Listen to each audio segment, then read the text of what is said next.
Hello and welcome to Inside Games, the only gaming news show brave enough to keep doing what we're doing long after our money-making potential has come and gone. Jeez, booming ourselves here.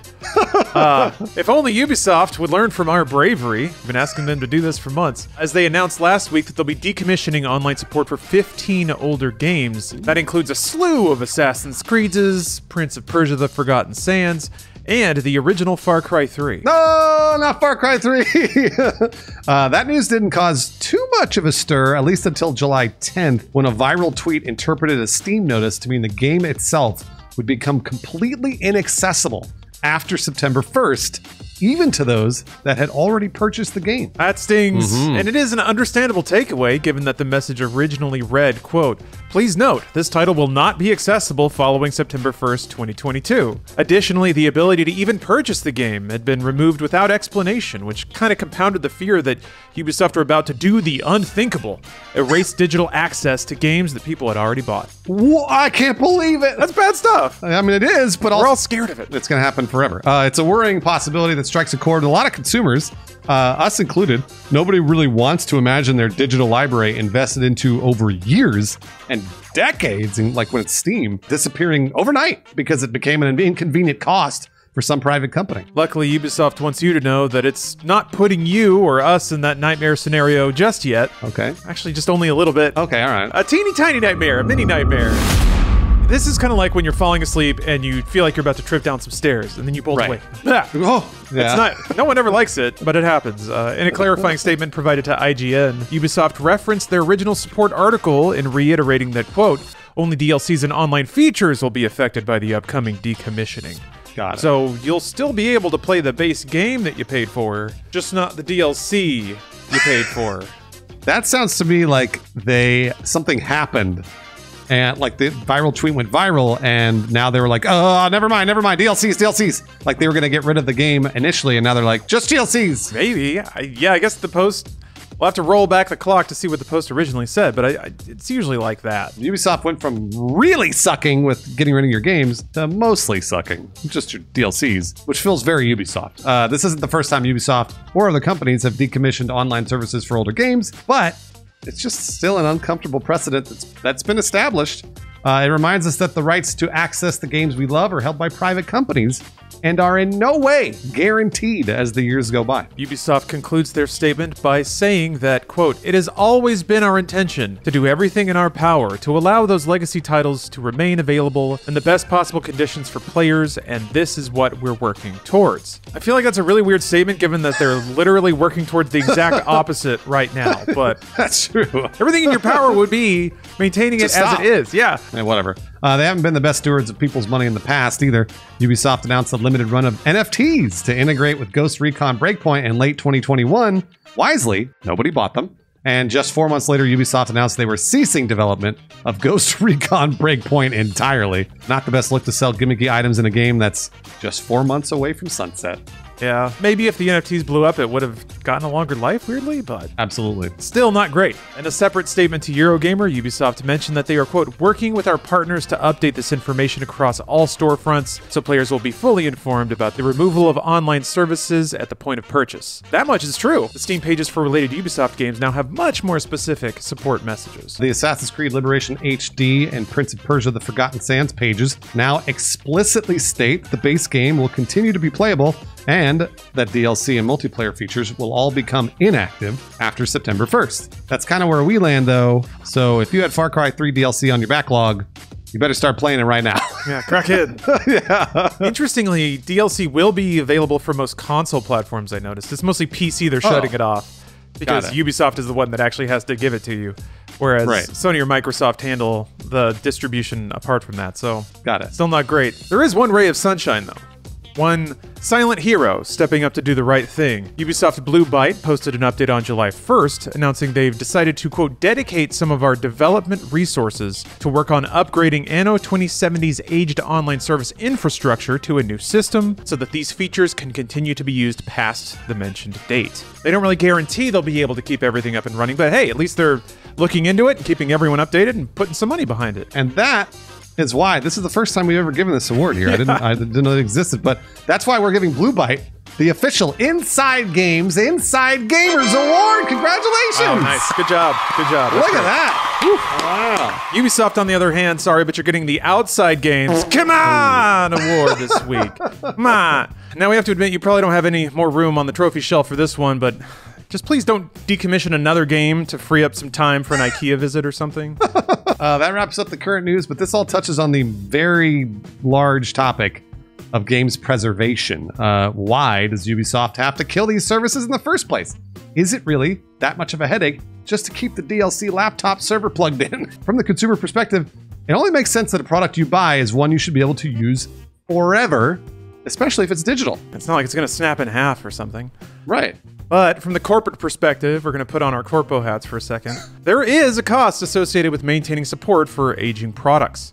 Computers get old and require servicing, like the literal computers that upload this information to you. The software that supports online services also gets older, falls out of function. You know, Windows Update comes through, knocks everything out, and suddenly you don't know what to do. In their original support article, Ubisoft stated that the somewhat routine move was done to, quote, allow us to focus our resources on delivering great experiences for players who are playing newer or more popular titles.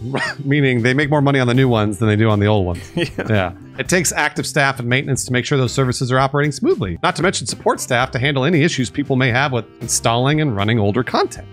Trimming the list of titles you support allows you to toss out old equipment, those old computers running Windows 95 that we all love. Gotta get rid of them at some point. Laptops in the dumpster. Yeah. All the dated software that maintains those connections on the back end. There's a lot more there than I think we're thinking about. Yeah, and things don't modernize by themselves either. So whatever dated tools Ubisoft had in 2015 to distribute Assassin's Creed DLC to you is probably a nightmare to work with right now. Probably was back then. Theoretically and philosophically, though, boy, it'd be just a cool move, just a cool bro move if Ubisoft would just unlock all the DLC that's gated behind online activation instead of just locking it out forever. Hate to admit this, but that would probably also require development resources. It's unlikely that all these games have a hidden free DLC switch that Ubisoft just has to hit. So since the whole point is to trim time and cost, you probably don't want to put a developer on figuring out how to make Assassin's Creed Liberation HD DLC go free and not compromise a bunch of other stuff, so kind of makes sense why it's not done that way, even if it sucks. It's weird that it costs time to make things free, though. Could they make it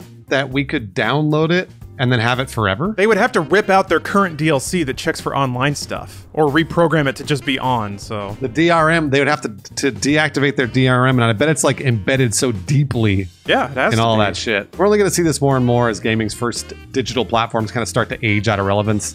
Only a few months ago, certain games started to suddenly expire out of people's PlayStation 3 and PlayStation Vita digital libraries, including Chrono Cross, Chrono Trigger, Final Fantasy VI, and Rune Factory Tides of Destiny. No explanation was ever given by PlayStation or the related publishers. That is a real ghost story right there. That's a gamer ghost story. You know, you're late at night, you're in the middle of your just one more match with your crew, and then suddenly you just drop a hot tale on Discord about a dark and stormy night. You booted up your Vita, and you couldn't play Final Fantasy anymore. Well, I'm being flippant, but still, you know, it's not a good thought. No, of course not. That's actually only a fraction of the terror. There's also the other kind of digital delisting, such as when Rockstar Games delisted older Grand Theft Auto games to make way for its widely mocked Grand Theft Auto: The Trilogy, the Definitive Edition. Remember that ridiculous nonsense? Thing that keeps me from ravaging a buffet. Even worse, Blizzard Entertainment swapped Battle.net ownership of the original Warcraft 3 with their inferior remaster, Warcraft 3 Reforged. Remember when U2 dropped their album on all existing iPods? That's what it feels like to me. It was like, what the fuck is U2? Get this U2 shit off my iPod. I don't want this. That was like the last time they did anything too, right? They just kind of they just kind of excused themselves from the room after that. Yeah, it's weird. Daily we work with these digital systems, but the second we're reminded of some uncomfortable truths about them, like the fact that Apple really could push a U2 album to your phone whether or not you want it. It's just uncomfortable. And I don't think they ever really recovered from reminding everyone of that. That said, to be honest, neither of the cases we're talking about here, the mysterious expirations or intentional delistings, are the same situation as Ubisoft, you know, turning off old servers that are costing them money. But it does show in general just how fleeting digital ownership can be. It's not even a thing, digital ownership. That's not real, yeah, I mean, because it's all fake. It's not, there's nothing physical we own. Satirical site Hard Drive describes digital ownership perfectly, writing, quote, Like a ticket taker at Disney World, the publisher takes your money and allows you to walk through the front gates. You're free to run around for as long as they'd like, but they reserve the right to throw you out on the street if you slop down too many Dole Whips, which I wish I could do all the time. Or just for no reason at all. They could throw you out for no reason. If that sounds impossible, make sure to read the user agreement next time you buy a Steam game instead of clicking through it as fast as possible. I don't do that. Nobody does. We've all traded convenience for permanence. Yep. Or permanence for... There, the other way. So, Bruce, what's a gamer to do? When I sit my grand gamers down to play through Assassin's Creed Liberation HD... Oh, yeah, like you will. I'm sure you will, yeah. Play Liberation HD again, they'll say. And then I'll start it, and then that little menu option will be grayed out. And, you know, what am I going to say when one of them looks up at me with innocence still in their eyes? It says, Papa, where's the DLC? You'll just pirate it. That's what you'll do. Well, yeah, I will. Or to use a better term, you will acquire that software as abandonware. We all know what that is. This is a broad term, doesn't really grant any legal immunity, but generally classifies software that's no longer available commercially and unsupported by its rights holder. Yeah, this is one of those situations where capitalism hurts. It also helps a little bit. Games that are no longer financially viable are abandoned. But that also means there's no financial incentive to actively pursue any rights violations either. Why would a company go out of their way to sue someone for accessing software they're not even selling? Granted, there are exceptions to this. Some companies do it for a variety of reasons. They want to protect the brand image, it's getting redistributed, all that kind of thing. But largely, that is how abandoned software is treated these days. MyAbandonware.com currently has direct links to tons of PC software from the same era of games we're discussing. They currently have a download link for 2005's Star Wars Republic Commando, for example. It's a great game. If Disney is willing to turn a blind eye to open distribution of Star Wars games, surely Ubisoft can do the same with Assassin's Creed DLC. Yeah, it can, it could, it might be, but that means now the cost is on you. Ubisoft doesn't want to pay the engineers to get it working, so, you know, you might get access to the original software, but now it's your headache to get the thing up and working, or running on a modern system, or more likely, downloading the collective work of the PC community that's really good about volunteering their time and expertise to get this stuff up and working. But still, it's free and abandoned, theoretically, unspokenly. So it kind of feels like the trade-off is a little more fair there. If you have to root around on the internet, go into some deep Reddit threads to figure out how to get Assassin's Creed Liberation HD to run with a DLC. But at least you won't get a knock at the door and a subpoena. It's true. Special shout out to Good Old Games here. Not only does Good Old Games distribute every game without any kind of online DRM, they'll also resurrect abandoned games and repackage them to work on modern systems. That's fucking cool. Good on you, Good Old Games. When we give you the Inside Gamers Award, we just gave it away though. I don't know if you know. We just to Blue Byte. So hey, better luck next time. We got to order another one, yeah? Yeah, we do. Who knew there'd be two in the first week? I know. Rough situation, GOG, but... Well, we can't backdate it, though, so that's that. The exception to this generally unspoken agreement is Nintendo, because, of course, it's Nintendo. Just about a year ago, the company won a $2.1 million judgment against ROM Universe, who did sell premium memberships that enabled faster downloads. They weren't selling the games, they were just selling faster access to the games, trying to find a loophole. It is possible that if ROM Universe didn't sell anything on top of it, they would have been ignored. But who knows? Who knows how aggressive and hungry Nintendo lawyers are? I think they're pretty hungry. We're proceeding directly into uncharted waters when it comes to digital ownership. It's possible the next step is what we already see with subscription services like Netflix and Game Pass. Most playing will just be done through a rotating group of curated games, and ownership in this sense as a concept will just fade away. I guess I don't buy many DVDs or Blu-rays since I can just kind of go online and find something that's good enough to watch. There's a rare exception where something is just not there and I have to kind of go to some deep corners of the internet to find. I don't know, Bruce, I've been watching this let's not get into it. It's a softcore porn series that I've been watching every Thanksgiving. Weird story. Anyway, they're hard to find these days. They used to all be on Amazon Prime. So I had to buy some from Walmart.com. That's the only time I bought a physical film because Netflix is usually good enough or Prime or whatever, HBO Max. Porn is free, right, Lawrence? But this is special. This is different. It's different and special and not. It's a big distraction. Shouldn't have brought it up. Understood. But yeah, I think most people will probably they'll boot up their Xbox, they'll see what's on Game Pass, this evening, play something and then walk away. And then for that one game a year that really resonates with you and it falls off of Game Pass, that's when you'll plop down the $60 or $70. But that'll probably be the de facto thing going forward instead of buying every game. Yeah, this is something that I thought about a lot in the transition, because both Lawrence and I are old enough to remember the transition of physical media to digital media.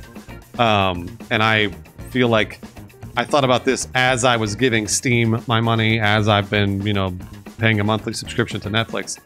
None of this shit was ever mine, and it will never be mine. I mean, believe it or not, Valve could go out of business in the next 6 months and be like, you know what? We don't have the money to keep the servers up.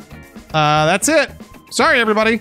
And Steam goes away. Like, and I mean, like, that's like, it would be crazy. It would be one of those things where, like, the government would have to step in and be like, there are literally, millions and millions of dollars worth of games on people's libraries. What are you going to do about this? It's interesting.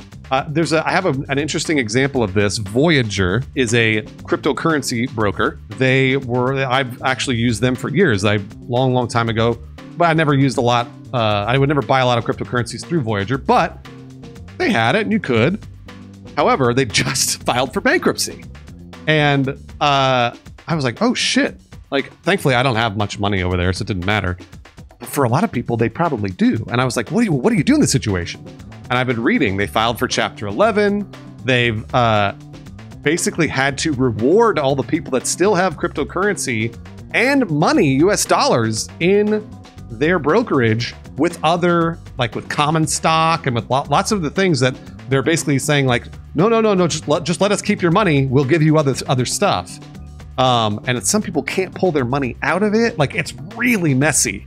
And this is all digital. This is all a digital thing. This could happen with Steam. This could happen with, like, if you bought a movie on Google Play. It's just be aware. It's one of those things just kind of like put in the back of your head, and it could disappear and you'll be upset. You'll move on, or you're going to go and write a really long Reddit post and, and raise an army to go burn down Valve. So I don't know. We'll see.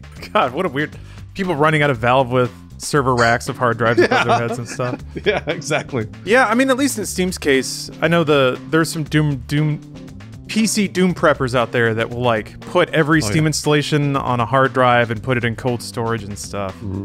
And theoretically, that'll work in the apocalypse. You can plug in a PC, you can do an offline install and still play a game. I feel like instances like this are a little worrying when it comes to, like, service games, because those are meant to be kind of an ongoing investment in terms of time and money. I used to think it was kind of odd when people would try to, like, it's like you're looking over a cut of beef at like a steakhouse or something when you're trying to choose to play a games of service game. Kind of looking it over, you're like, how many updates have there been? How big was the last patch? How many people are playing? What are the Steam numbers like? Like, I feel like you want to know that game is successful and will be around for a while. Because if it's not, the second it dips below the waterline, it's going to evaporate along with any money or skill you may have curated into it. So I kind of get that, trying to evaluate if a game is live or dead. I used to be like, who cares? Just play it and have fun. But now thinking that, like, in a digital ecosystem, all that stuff can just evaporate. Looking over a used car once or twice before you buy into it suddenly makes a lot more sense. Lawrence, you brought up a fantastic point, and it's that be careful where you spend your money. It's just literally that. I mean, like, it's the same thing we say at the end of every Inside Games. Be careful where you spend your money. We're not talking about video games, cars, ISPs, cell phone service, food, all that stuff, because you just don't know if you're going to get the thing that you paid for, and a lot of the times you don't. So just be careful. Stay physical and offline. I guess that's the trade-off. I still have an Xbox 360 because when I get that itch, Bruce, I just got to play DJ Hero. And that's why it's still in a closet somewhere with that big-ass controller that I can't ever get rid of. Good for you, Lawrence. Stick to your guns. Thank you. I will. Here's some patrons that'll never take our games away. Tony Varela, Creatures with Nerds Brews Gaming, Aaron Frades, Crab Foam, and Rook, or Captain Coldblood. And I got some patrons that'll never sue me for copying their name on this fully legally protected show. Christopher Glavin, Sean McLaughlin, Charles Gard, Pete, and Matt. Hey, thanks for not suing me.